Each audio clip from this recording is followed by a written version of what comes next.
Hi, this is Pastor Carl. Hello to my Indiaspora family and whoever else sees this. I've put together a short set of clips for you as we're talking about Black History Month, racial disparities, and challenges that we face.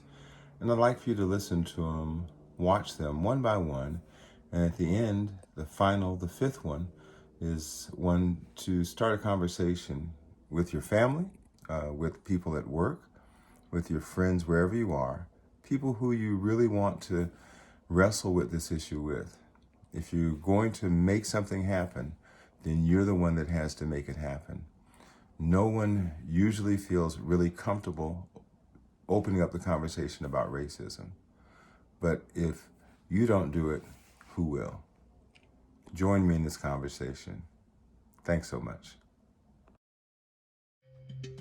Factsverse presents Photos of Slavery from the Past That Will Horrify You. Number 1. The Slave's Shackle, 1907. This is a horrifying photo. It is a picture of a British sailor removing the shackles on a slave's ankle in 1907. In order to keep the slaves in line during the journey from Africa, they had to keep them in shackles. This was to keep the slaves from running away. A very sad photo. Number 2. A Woman and Her Slaves. When you first look at this photo, you wouldn't know that the men are slaves judging by the way they are dressed.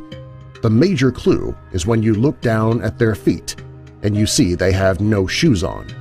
In the 1860s, slaves were not allowed to wear shoes. Number 3. Slave Children.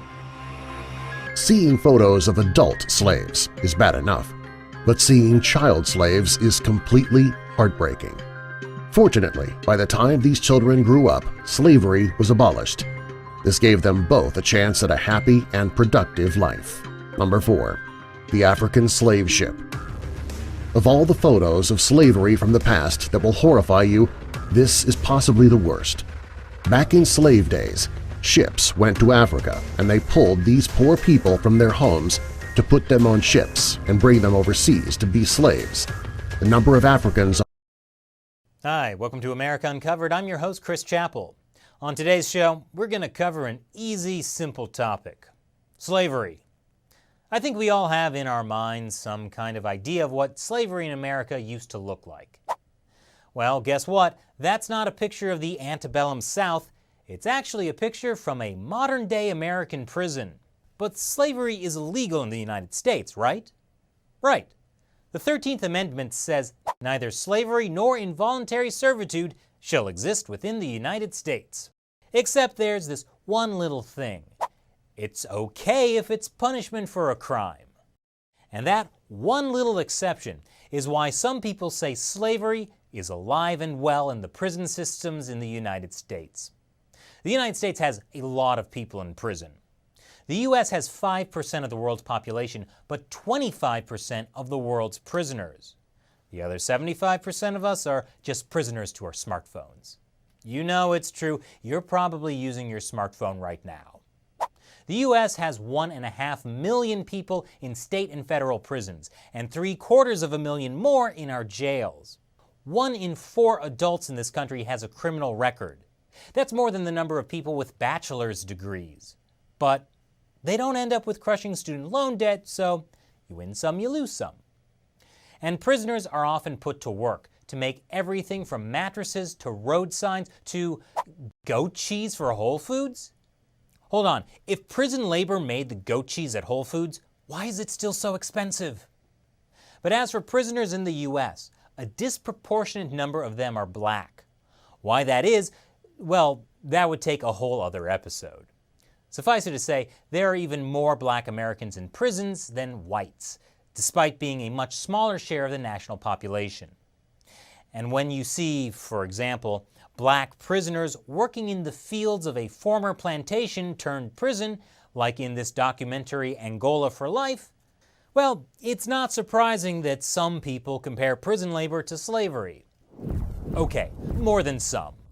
In fact, 2016 saw the largest prison strike in U.S. history. "This is slavery," said one convicted murderer unironically. But he's wrong. You can't call it slavery. Technically, prisoners get paid for their work, although it's often less than $1 an hour.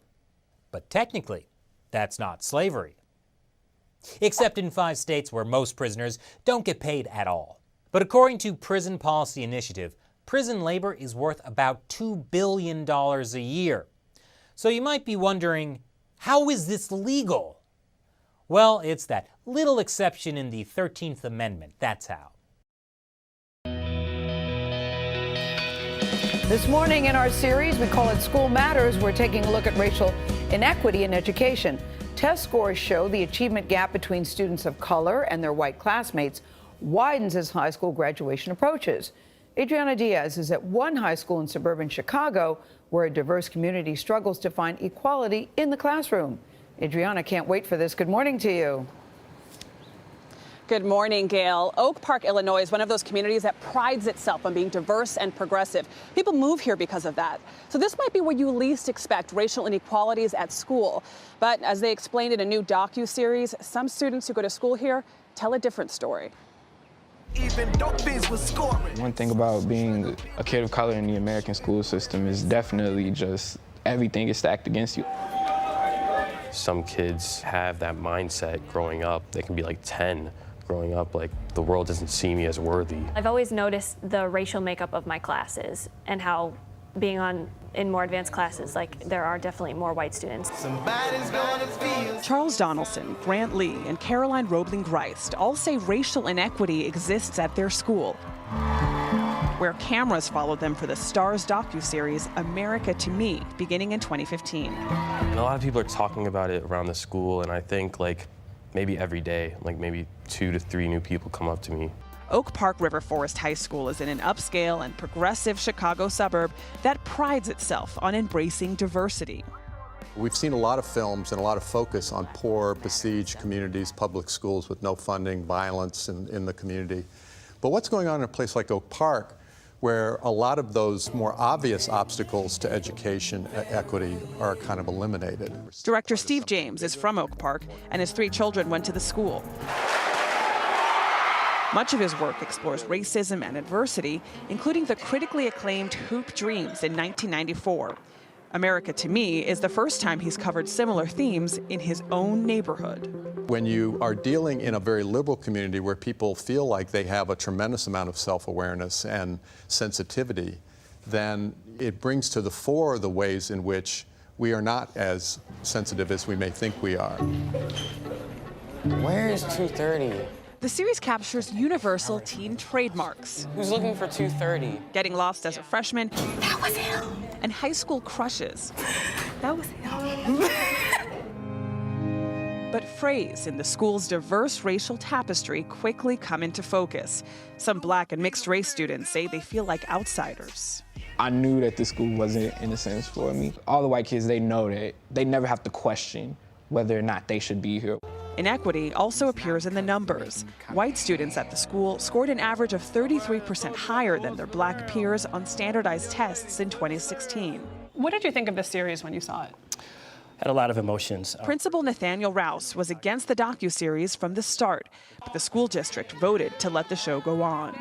There's a concern and perception out there that all of our students are struggling. Those lived experiences are real and we need to work on those. But again, that's just simply not the story of all of our students. I think that what is unique about us is our willingness and attempt to address those issues with action-oriented opportunities. Beyond interactions with teachers, America to Me also documents how students interact with each other. Whether it's in the lunchroom or certain clubs or teams, like cheerleading, to see it up close and to sort of see the ways in which kids sort of segregate themselves was eye-opening. I almost cried when EVE died. Just being diverse, like some people think, oh, that solves the problem. Like, oh, we're all living together, but no, you know, some people are living and some are like just barely surviving. I think the truth is that racism and supremacy is no longer legal, so it kind of just happens behind closed doors and is underlying, but it's still very present. Even at a school like this, as diverse as this? Yeah.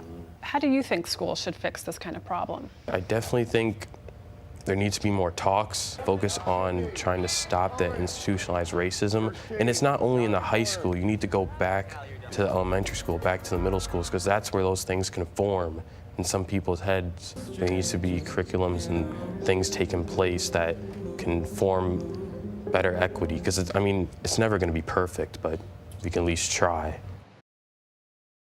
Racism in the recruitment process is endemic, really. I can think of two specific examples, one relating to an individual. She was working in a job and she got asked to act up in a more senior role, and she did that for about 18 months. They decided to advertise the job, and she went for the job, and then she didn't get the job. Got told, well, she was a very good candidate, but she didn't have enough experience to do the job. Which was extraordinary given that she'd been doing it for 18 months. A more sort of collective example is I dealt with a reorganisation once in a local authority housing department where they'd gone from specialist workers to generic workers. What they did is reduce the number of jobs as well. So everybody had to apply for their jobs.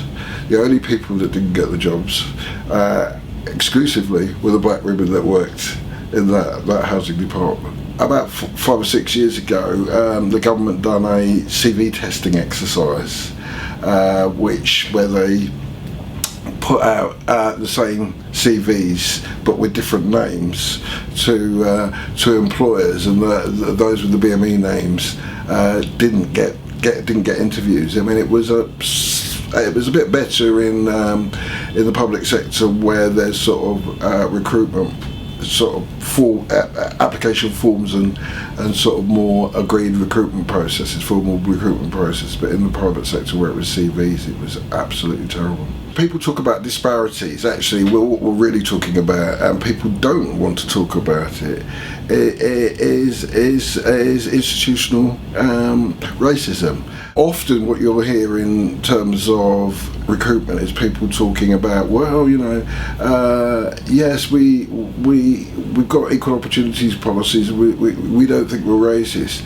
And then they'll go on to say, but in terms of what we do, of course we have to appoint the best person for the job. What they never challenge is their image of who's the best person for the job. And the best person for the job often is somebody that looks like them and is often from the same class as them as well. What we've seen over the last 5 to 10 years is a massive increase in job insecurity, and that's disproportionately affecting black workers. BME workers. So a recent report that we done at the TUC, Is Racism Real, showed that amongst black women, for example, there's been an 80% increase in the level of insecure work. The government, for example, firstly needs to pass some legislation requiring everybody to monitor what's going on in the workplace. That can't be done on a voluntary basis, and actually the race disparity audit shows how patchy monitoring is and how difficult it is to get an accurate picture of what's going on. So we think that's essential. Secondly, we think that employers need to actually come up with some plans, some targets, as it were, about the composition of their workforce. But ultimately, I think also from our point of view as a trade unionist, I think actually employers need to work with trade unions to come up with measures in the workplace about how they're going to deal with racism, so that people feel confident that actually if they take a complaint, if they have a complaint, they have a problem, actually it can get dealt with.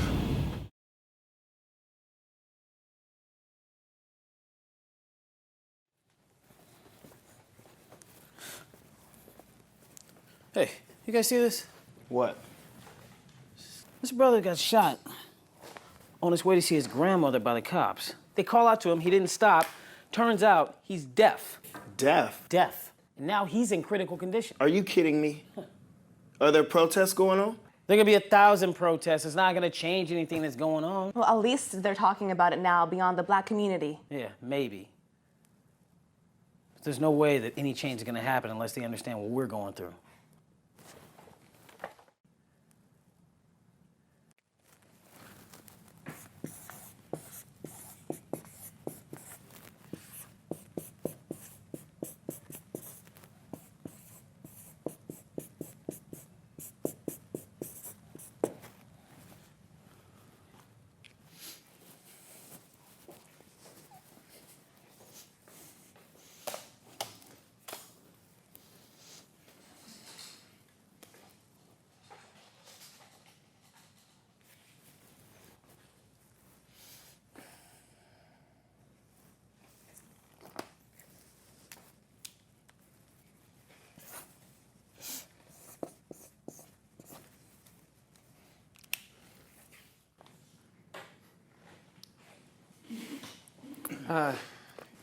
Are you sure that's a good idea? I mean, you heard about the shooting that just happened, right? Yeah. I think if you focus on one group over another group, that's part of the problem, right? I mean, okay, look, yes, I heard about the shooting. It's horrible. It's awful. It was a tragedy, for real. But there's tragedies on all sides, okay? I think the important thing is for people to unify and get behind a common goal instead of splintering off into different factions. Because in reality, factions are the things that are causing the polarization. Yeah, that may be true, but you know, I don't think you're getting that point across with just crossing out the word black. Just saying. Yeah, I think it's fine. Okay, moving on.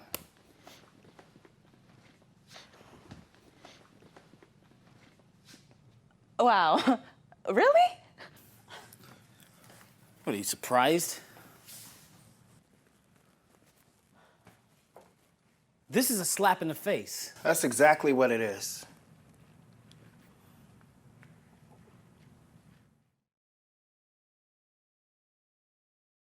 So you've seen what I've seen. You've heard what I've heard. I wonder if you felt what I felt. Why don't you guys talk about it? We'll see you later.